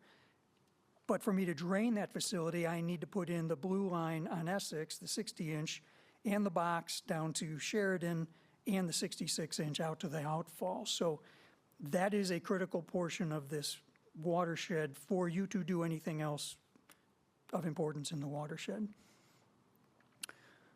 So then the secondary system shown on slide 61 is 2 points here, extending a 60-inch sewer out on Sunset, and also attacking the Winnetka Avenue underpass with a new stormwater pump station, and then a force main for that pump station. That's only a 12-inch pipe, so that is really a fairly small pipe to run down Winnetka Avenue. Call this a secondary system. This has some importance too. It certainly helps Sunset, but it also gets us across the railroad tracks towards Green Bay Road, where there's some flooding over there too. But after that, everything else is local. Even these green lines on sheet 62 are only 48-inch diameter storm sewers. Now, 48 is not necessarily small, but they might not be standalone projects. They're not big conveyance. And after that, everything else in this watershed is small, 24-inch, maybe 30-inch. So the theme of this is you've got a backbone that has to go in, maybe a little bit comparable to what's on the west side, but significantly smaller piping than what's on the west side. Everything is local storm sewer to try to get you from what can't handle a 2-year storm event right now to being able to get you to a 10, 20, 25, 50, 100-year storm event. Jim, maybe not to answer right now, but I would think that for all the streets that have green or yellow, it's more like, well, when are we planning on replacing those water mains? Yes. Where do they fall on the list? That's correct. And let's just plan that in. Let's put the backbone in and then. It's not as urgent. That's correct. Yeah, and so the cost estimate, Mike, correct me if I'm wrong on this, the cost estimate that Mike will be discussing here includes the cost to replace those pipes. Okay. But that's something that we could do it as part of street rehab program. When we get ready to replace the water main, or I'm just rebuilding the roadway in a specific location, I can address those at that time. So that can be deferred. Yeah. You are correct, and that is kind of the theme on the east side here, that it gives you much more flexibility to program in those improvements as a part of other improvements. So it would be a new aspect of our coordination that we do with the street rehab, the water main replacement, and now adding the conveyance piece. So we had shared the cost estimate for this. As Jim noted, I did break this down to 2 pieces. The upper part of the table is generally that primary system. So that's the system getting us from Willow Road up to New Trier, including the underground storage facilities and the Fuller Lane improvement at an estimate of 26.6. The remainder of the improvements, the conveyance, is at 16.8. Again, remember, I told you at this stage, we're at a high-level stage, so we do still carry a 30% contingency on those numbers for a total on Elder of 56.5. But I think the theme that we were making here is that it's significantly smaller in magnitude from the west side, but it also gives flexibility to program these in. It's kind of similar to our discussion on the west side. Is there stuff that could be programmed differently? So Mike, is that 26.6 million today's dollars or inflated out to when we think we would do these projects? Today's dollars. And Mike, that's the 26, is that the backbone that you referred to? Correct. That's the backbone. So if you just did what you have to do to make the whole east side work, the backbone of it is 26.6, inflated over time, of course. Plus the 30% contingent. And you have to Its portion, allocate yep. contingency to that. Correct, yep. Yep. Now, of everything on the secondary list, so the Winnetka Avenue underpass, which is an issue, is that the little blue with the burgundy arrow? Okay. Can that be done, in a sense, on its own, or does it have to be done with all the other items down below yours? Yeah, so if you look on the exhibit, Just because it sounds to me like that's a priority, because Yeah. for safety reasons, it's once the backbone is done, done, then Then that can be carved done off to as a pump into separate it. project. Yeah. Okay. Because if that's, sounds like that's important, because emergency vehicles can't get through there, right? Even our best emergency, So with contingency, just for the record, it's about 35 million okay. for the Yes. backbone. But, Okay, Yeah, okay. but now inflate that, you know, if we assume construction inflate that down. costs are. Absolutely. It's going to come down. Absolutely. And Mike, given what we've learned at this point, what's your level of confidence in the infrastructure that you're assuming in this project at this point? so again, we used bid prices that we've gotten on your previous project, so out of this, we've already had, but we also did get an updated cost from Storm Trap on what those Storm Trap facilities were going to cost. Also, you might remember those go up. I'm thinking more about the manholes and the footage and all that. I mean, Again, I will say, I'm going to show you a couple metrics later where we are a little bit more conservative than what we've been on the west side because of the lessons that we've learned, Yeah. such as how much water main am I going to run into? How much sanitary? What are our inlets going to require in this area? You have a little bit more grade on the east side than you do on the west. It's not as flat, but it's still, we're being a little bit more conservative. So I guess if you applied the same thinking that we're looking at, asking you to apply to the west side, to the east side, fewer homes affected, fewer hot spots, some things we kind of know where they are, just Right. what does it 26 potentially become if we look at the same type of rationale? For Correct, the yep. 70, whatever the number, Targeted. 50, 75, whatever it is. Right. but you didn't have, there wasn't, if you go back to the west side at its infancy, there wasn't necessarily this backbone concept on the west side as there is on the east side. I mean, Yeah. the west side's more disparate, it seems. I mean, you had the storage, of course, but then you had all these different conveyance, routes that were coming in. This Elder, New Trier, out to Willow and so on, everything else is going to feed into that, Correct. right? Right. Or south of Willow. Or so, South of Willow, but for this section of the project, correct. and little different than the west side. Yeah, So- the west side was, the storage was the backbone piece that we needed. That was that apex that we had to build to send everything to. In this specific case, instead of sending it to storage, we're sending it to the lake. So we need this backbone piece in order to send it to the lake. And Elder, we're going to learn momentarily, is the hot spot. I mean, that's Elder is the hotspot. this is the area of most concern, highest risk, whatever we want to call it, Correct. No, just The east side, not just south of Willow, but for the whole east side. on yeah. the east on side. the east side. Yeah. And there are no sections on the east side that are in the floodplain. So this is a totally different thing. This is just about standing water issues Okay. that we. That's good. Yeah. Different, Okay? different issues. Okay. I'm going to take a look at the Elm Street and Willow Road area here. That's the yellow area. So again, here's the 100-year event. It's very isolated in this location, mainly along Sheridan Road, but a little bit up Cherry Street and a little bit up Ash Street. Again, there's a little bit more private property flooding in this area, some rear yards that get flooded. This is an area where you would see a couple homes that are impacted by flooding, but again, a lot of it is in the roadway. But even more so, you can see the rest of the roadway network in here. This whole grid system is all blue. That's your system not able to handle conveying it. And this next slide being the 2-year slide, it's fairly similar. All those roads are holding water because the system wasn't designed to be able to handle a 2-year or above a 2-year storm event. Jim, when you say it's not able to handle it, is this an issue of, geez, there just aren't enough manhole covers, so it's just backing up on the street, and if we had more manholes, the pipes could handle it, or is it, nah? It's the reverse. It's the pipe size. It's so undersized on the east side. We need to increase the pipe diameters to get the water and to get it away from the homes. So it goes through, but it's going through restricted. Yeah. It just takes longer to draw it down. Yeah, there are 6-inch and 8-inch, 12-inch storm sewers on the east side, and Yeah, I recall there's a 4-inch somewhere, which is smaller than probably your sanitary service. Wow.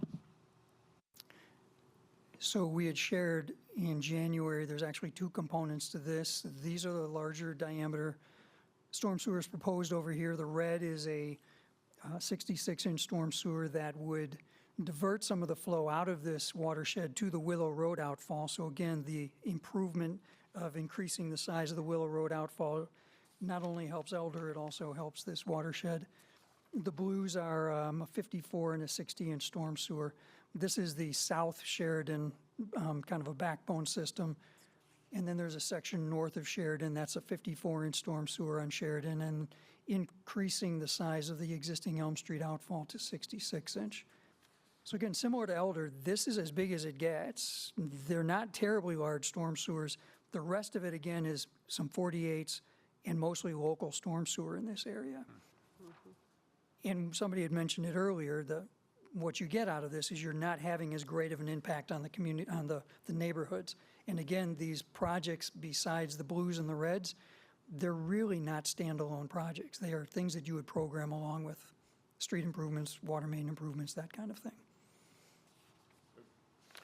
Estimated cost for that, again, we broke that down into the south of Sheridan segment and the north of Sheridan segment, together being about $17 million. Jim, any idea of the amount of this roadway that's already been, like Elm Street's already been, done, and, I mean, Yep. if you had to guess? Yeah, we just resurfaced Elm Street. We did Ash, Oak. We've been doing water main replacements through these to kind of beautify them. So again, this wouldn't be on the high priority list when next time we get ready to go cycle back. Usually every 10 to 15 years, we'll go back and do a resurface a roadway for some of the residentials. We can address it at that So point. most of the street front, the street area could be part of the street rehab. Street project. rehabilitation, that's how I would program it. I think it's easier to do. And we can just do it as part, use it as our map. And then every time we resurface the road, if there's something that's called out for improvement, assuming the backbone components are there, we would just take care of it and then be a one-shot deal. So as I look at the costs on page 73, the backbone, meaning the elements that are Sheridan Road and then out to Elm Street, is that the 7.2 million, or is that the 1.66 million plus the 1.298 million? So the backbone for the South Sheridan portion would be that South Sheridan storm sewer, 1.66. Okay. And then the North Sheridan backbone, the 1.29 or 1.3. The rest of that is local storm So sewer. you're talking 3.5 million Yeah. plus contingency. Again, I didn't say this too loudly, but Sheridan is IDOT's, right? So maybe there's some programming there to be done too, if you want to work with IDOT again. Sorry, I know this is on the record.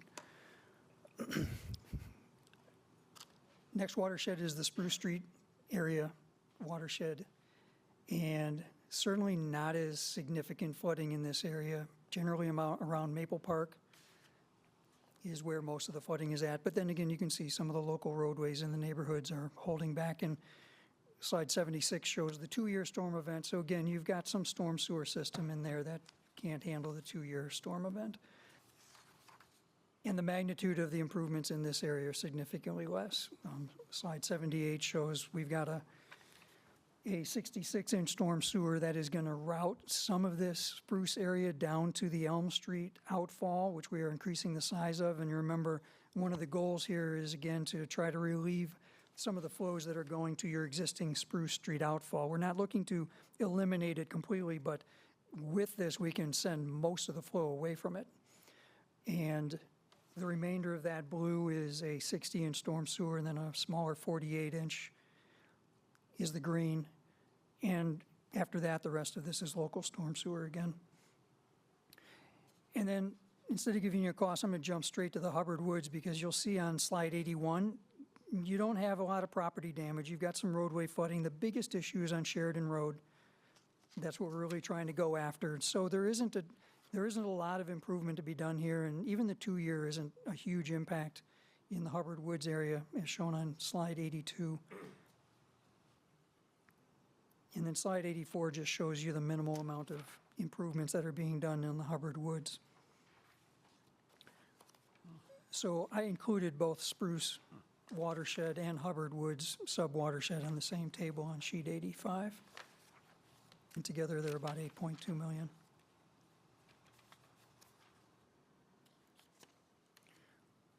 So slide 86 is the one that combines all of them, the full cost on the east side of Winnetka. And as we noted, a lot of that is stuff that our recommendation would be programmed as a part of other projects and other improvements. So the final west side cost, $102 million, something along those lines? Total. And I know we've done some of that, so some of that is not subject to this inflation, but 100 plus, east side 81, much less severe conditions. Well, another way to look at it is what we've kind of talked about is there's a backbone project for Elder, there's a backbone project for kind of Willow to Elm. Those are about 30 million total. Everything else is kind of do it as we do the roads, right? So With contingency, more than that. I was going to say that's, yeah, 35 million just for Elder backbone. But In its current state versus the new lens we may put on it. So one way we could look at it would be similar to our water main replacement plan and our street rehab plan. This could be, we definitely need to program the backbone aspects, but then the other conveyance pieces could be programmed aligned with the water main replacement and the street rehab, so that we add this third component to the plan. So rather than look at it as an $81 million project that we're doing over a 7-8-year time period, it could be finding the financing and planning the backbone projects, prioritizing, and then programming in those other elements so that we align with the remaining infrastructure plans. Yeah. And on some of those watershed areas that aren't a high priority, we can even postpone putting that backbone infrastructure in until we're ready to do a couple of those smaller ones. So you're doing it, you're not just putting it in and not getting the immediate benefit out of it. We could postpone that as well and build them sequentially at the same time. Jim, is the cost for water main replacement, the way we're doing it today, we did Foxdale and so on, is this a higher cost of the water main replace, when you combine it with street rehab? Is the water main for this project, is that adding to the water main cost over the next many decades? No, not at all. We would just, when Nick gets ready to replace a section of water main, we would take a look and see if we can upgrade the storm sewer at the same time, and then I would utilize a piece of the storm I'm water. asking, the upgrading the storm sewer, does that add incremental cost to the water main replacement? No, It no, doesn't. not at all. It's a different funding Different source. funding source. Yeah. Well, different funding source, but same, apples and apples cost. Yeah, it would not increase it at all. Yeah, okay. Yeah. Well, that's actually, I think we need to disaggregate this a little bit. Yeah. And look at how that plays into these numbers. Yeah. It's just good to understand the total project and the total impact, and then work on how it can be programmed and financed. In terms of grant financing, Tim, what are the opportunities? What are the chances? How do you, we have to be aggressive on this, obviously. What's your thought? So, for future grants, I don't see any big ticket grants like we've gotten in the past, like the 16 million and the 12 million from the state and the 21.3 million from FEMA that we're working to finalize and hopefully get in the House. So over the next 3-year horizon, I would say there's really not much opportunity for grants. 5 and 10-year horizons, unknown. Who knows what, administrations are in place, who knows, we do know if there is a big event like COVID or a major recession, then there's usually spending bills, and that's where the grant opportunities open up. Though this has environmental importance to it, clean water. I mean, there are some aspects to this that maybe didn't apply to the west side. I mean, we were cleaning the water, of course, and sending it out, but this is going right into the lake. So there's environmental loan programs where you might be able to get a preferential interest rate versus the general bond market that we may qualify for. But in a lot of those environmental grants, what there also is a component for disadvantaged communities, which usually reduces our odds of achieving that funding source. Especially those types of grants are seemingly tightening up, and just in the current environment, it does not look promising. We'll keep searching for grants, and we'll keep monitoring the grant landscape. We've been aggressive in applying, even if it's, we're not sure if we're going to be able to get something, we still will look for grant opportunities. Okay. All right. Scott, Mike, do you want to finish your presentation, or where are we here? I think we could move to project, Stuff is still to come. Mike, I think we could move to project status. Okay. You want to the schedule? Well, because the schedule, I think we just put that together as a what if, but as the discussion has evolved, I think we have come to the conclusion that schedule likely is not the way we're going to proceed. So let's just go to next steps. Okay, so we'll wrap this up real quick. So for project status and our next steps, so as a reminder, Strand was obviously brought on board here in April of 2024 to lead the Eastern study. A conceptual plan has been completed and shared with the key shareholders. While Western conveyance remains the near-term priority, the next phase on the east side will involve the final design, permitting, public engagement, and of course the bidding of the various phases. For next steps, the village will look to focus on future implementation of the Eastern Stormwater Program. Once the village council accepts the final study, we'll look to advance the future property use agreements. That would be with New Trier High School. Staff will look to initiate a final design and refine the cost estimates based on the comments that we're receiving tonight. And we'll be looking for potential cost-saving measures as we advance through that. The primary focus will continue to be to complete the Western stormwater improvements so we can hit those high priority areas.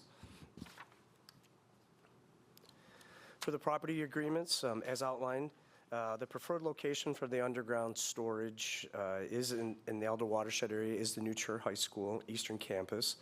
Discussions with New Trier are ongoing and have been very collaborative. A formal agreement, likely an IGA or an MOU, would define the roles and final responsibility. At this time, the target is to have an MOU in place here before the end of 2026, subject, of course, to the council approval outlining that. So for the design and the permitting, once the west side work significantly advances, staff will look to issue an RFP for detailed engineering design for the overall. So we'll look similar to the west side, we'll look to design it all now based on the direction that we have from council. Construction would be sequenced based on flood risk reduction benefits and then of course available funding. Permitting will involve multiple agencies. These include IDOT, MWRD, U.S. Army Corps, IDNR, and IPA. Public engagement will occur during design when we can have more meaningful, informed conversations with current residents and commercial businesses. So just some closing thoughts here as we wrap up the east side. So the west side program reflects years of planning and turning into built results that you've seen. The east side effort reflects a deliberate, methodical approach to doing this program right. We're continuing to move from planning to implementation while keeping council involved at every major decision point as we have now. And with that, can answer any questions you have on the east side. Scott? Yeah. Just a question in terms of, historically, right, all the water, stormwater on the east side has eventually made its way to Lake Michigan. Correct. But what we're talking about is moving it faster into Lake Michigan. Correct. And potentially, since some of it has soaked, Not necessarily, because it's going to go in, a lot of it's going to go into the big tanks, which are going to be scrubbed. For water quality. So we're gonna get it to the lake in certain areas quicker, but Yeah. cleaner. Cleaner. but those tanks are just for south of Willow, right? Correct.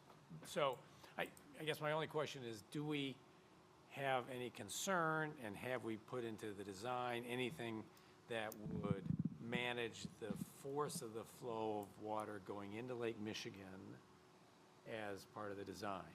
Yes. Okay. Yeah.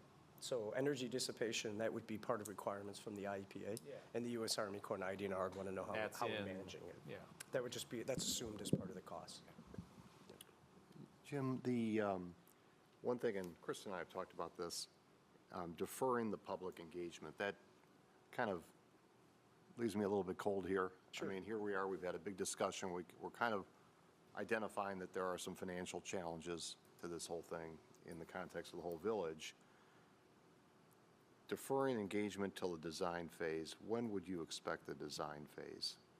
Well, this would be obviously a long-term conversation that council would have as it relates to the overall capital program and when we want to implement which program.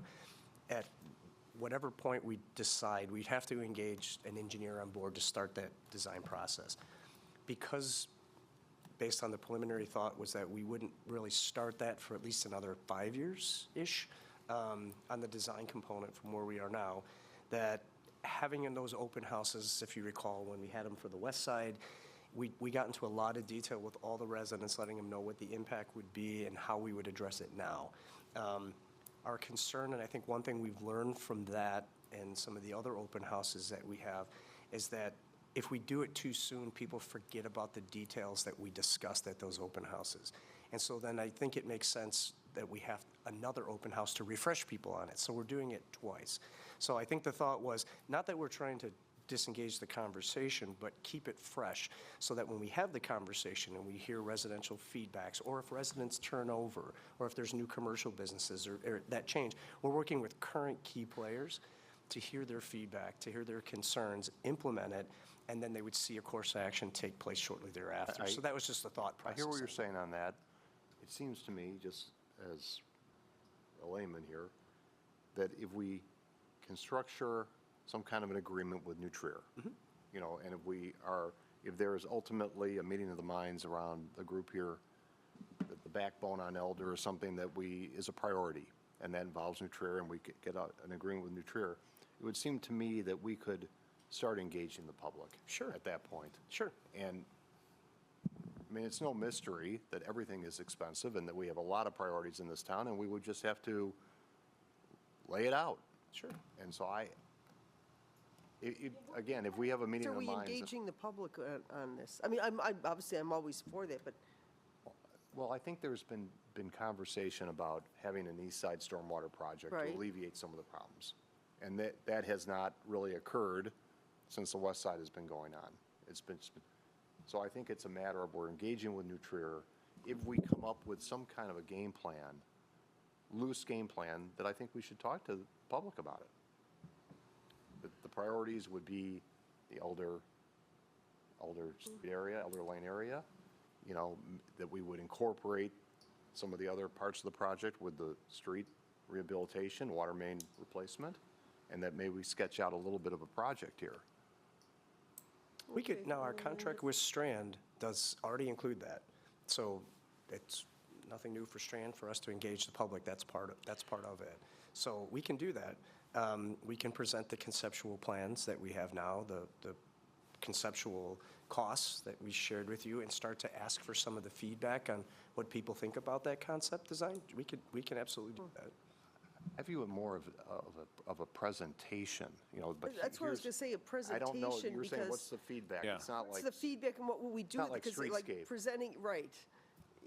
Or anything else. Yeah, This is- residents this are- is- But if we're going to propose doing these improvements with the streetscape improvements, we do need to get ahead of this now with the expectation that some of these could move forward sooner than what you had even proposed in this packet, even though we didn't review that schedule. That would be up for council.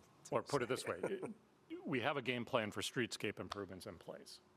Street And it- rehabilitation. Or street rehabilitation. So if we piggyback some stormwater improvements onto that, either we delay those street improvements until whatever that time in the future, or we just take advantage of the, whatever, 2-for-1, so to speak, with getting the stormwater and the street improvements done at the same time sooner. Sure. Again, though, this would be on, we need that backbone infrastructure in order to construct. So, again, if the council chooses to move forward with the east side sooner than what we scheduled right now, based on your conversations, it would be that elder one, and it would include that component to get to where the tanks are at. Scott? I think, as I'm thinking about it, we don't want to have more presentations while the post office is underway. I think, I'm kind of thinking in terms of asking for a share of people's time. Is it not best to say, let's focus on the post office, let's get through their input then, and then have, if we need to put something in the next quarterly newsletter, that here's where we stand, we're going to have something in the fall, open house. Is that the right sequencing? Well, I guess my concern is like, with all these things, I guess, we're looking at a lot of big projects. And if we go out and ask for, community engagement and input on East Stormwater, everyone will go, yes, yes, yes, yes, yes. And then we say post office, yes, yes, yes, yes, That's- yes. Howard Wood Streetscape, yes, yes, yes. And we're not left with any actionable information. Right. So we should wait until we have, Is that sort of what you were saying, wait until it's something concrete that here's what we're planning, everybody good with, Yeah. but the- I'm not at the 5-year mark. See, I think, Well, we can do it Rob, sooner. what do you- We were, the thought process was, when do we actually award the contract for design? Or at least a component of the design that would include that open house, where we could give a presentation similar to what we're talking about here to the public, to solicit that feedback and thoughts and comments, and are we missing something? Because that's what we did on the west side. Yeah. Because we promised that we would do the same on the east side like we did on the I west think side. the public's seen this for a decade now, so I don't think we're talking about anything new. But an informational meeting, I find, I think that's what it is. It's an information meeting. And Always be transparent. Yeah, yeah, yeah. Particularly if we arrive at some kind of Certainly. an agreement and understanding with New Trier. That would be a step, that would be a statement, if you would, of the direction we're going in. And I don't, I fully support that. I guess I wouldn't want to see us asking a survey, do you think we should do this, this program? We've Yeah, hired a lot of we've hired- experts to Right. do do that. that, and. that's fine. We can give Yeah, a but presentation You're right, on that. filling people in a good information section about what's going to Sure. be happening We'll in get their to that point. neighborhood. Speaking What of plans are, what the costs are. transparency, do we see, I'm glad to hear discussions with New Trier are going well. Do we see any impediments or compensation? I guess I kind of look at this, I was a little bit, Devil's in the details. I'm We're- just yeah, we're hoping not that there we yet. have less more cooperation and less compensation like we had on the west side. The conversations have been cooperative. Conversations have been good. And, the supposed investment that we would make on behalf of New Trier so far seems, the conversations are good on that front, too. Yeah. Yeah, So I think President Dearborn, to your point, maybe not wait as late as design, but we would need clarity on consensus with New Trier and some feedback from council and understanding of a general timeframe of when this may happen, right? Yeah, You again, had this those is, two. this is all going into the pot of stew of all the capital expenditures that we're looking at. I think it's very good to lay that in front of the public, to let them know all the things we're trying to consider. These are going to be hard decisions, and they're going to be bad. Some aren't going to happen, or they're going to happen differently. Yeah, because but having the Enough money. complete capital project portfolio to talk about at this meeting to provide, is going to be critical. Right. Holistic. So what is the takeaway here amongst this group for the east side? Are we looking for a deliverable of the water main, the street rehab and water main, and sort of, again, take a look at these numbers, pulling out some of that work that we would incorporate into the water main project and the street rehab project? Well, I think this, how would we encompass this into that program? Street rehab, when I say street rehab, I mean street rehab with water. So that's one So project. some of that water main work, stormwater work, is in here that you could program into the street rehab and water main Correct. replacement? Correct. That, I guess that's what, Once the backbone is complete for backbone's each of the areas. So we can't forget that part. Right, yeah, we We can't coordinate until we have the backbone in each area. Correct, that's correct. And Remains in the stormwater fund. So like, because it's coordinated with the street rehab project, it's not changing the pot for the budget for stormwater components. That doesn't switch to the annual street rehabilitation budget. for the water main replacement? For the water main replacement, it stays in the water main fund. Yeah. Stormwater projects stay in the stormwater fund. We get economies of scale by doing it together, so that the overall cost might be less versus doing it independently. But the bucket of money does not switch from the stormwater fund to the general fund. If that makes sense. so we need to Yeah, understand that. so there'd be three accounts. When I present the street rehab program to you all each year, it includes street rehabilitation, general funds, and Nick's water main fund. Those are the only two funds that make that up. If what we're proposing is now is to encompass some of the stormwater improvements while we're doing street rehab and water main, you would see three accounts from me that I would be presenting: street rehab, Nick's water main, and then the stormwater fund. But Right. isn't there some financial economies of scale of doing that? Correct. I There'd be guess a that's what Yep, We want to I understand. want to see. absolutely. Not only economies of scale, but from the inconvenience to the residents of doing it once rather than every couple of years coming in and touching a different Correct. piece. Yep. There would be an overall cost savings for that. Now, could we break it out into a number that you would monetarily see right now? That would be a little difficult because I'd have to correlate with Nick and when is he bringing what water main at what time. So that would be a little difficult to do. But what it would save you would be the patching of the roadway or the resurfacing of the roadways instead of coming back and doing it all at once. So from the next step standpoint, this was really important for staff to hear your thoughts and views on this. This is all a lead up in February to the big budget day in October. And there's decisions to be made along the way, and there's grants that we're unsure of right now that hopefully we'll have some more clarity on. So this was a really good discussion and helpful to staff.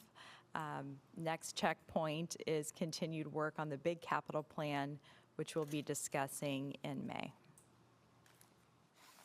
Thank you, guys. We Okay. can- It's electronically. Hang on one second. Other questions for Jim and Mike? Thank you for the work on this. We really appreciate it. Jim, thank you. More to come.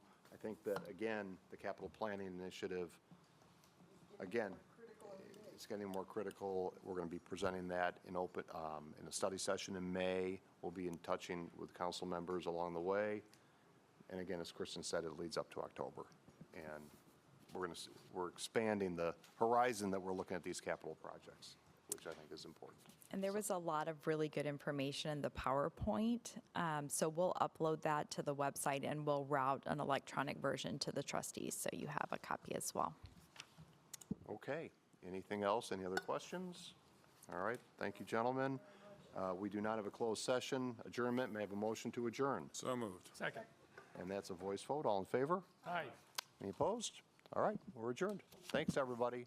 Thanks, Courtney. We'll see